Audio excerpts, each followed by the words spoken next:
In the forward stroke, it's good to have a good body posture. That gives you a little bit extra reach. But not only that, it's like when you've got good body posture, you tend to be able to stretch around more for the strokes. So you lean forward at the hips, and then you stretch out with your bottom arm and you rotate, and then that's for the catch. So you need that explosion to get it up to the planing and then keep it going. It's important to get back for the next stroke quite quickly. Especially like on some of the crossbar strokes, if you're back there and you need to get back to the onside, you've got to get back there quite quickly.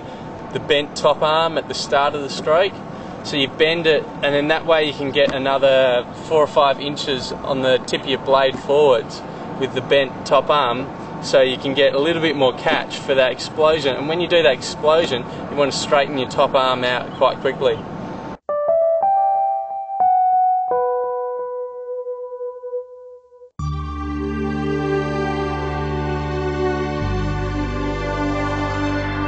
On the staggers, I make room early, because then if I make room early, I can slowly start the arc back to the other stagger, and then that way I can cut in fine next to the inside pole.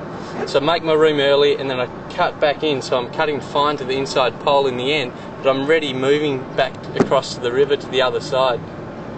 Tight of the stagger, it means that you have to have momentum going towards the next gate in the gate.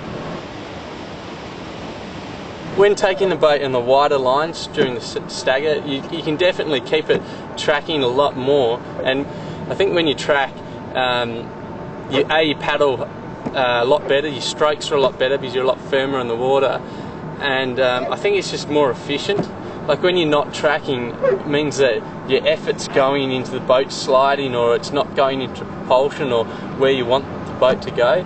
So I think definitely tracking is the way to go in terms of efficiency and running, and in the end it's speed, because if you can track down a whole run, which I've yet to do, you're on a pretty good run. To get tracking, I think of not allowing the boat to slide for the first thing, which means that after every turn I try and get on the inside of the turn and just put a little bit more power on, because then that will stop me sliding after the turn.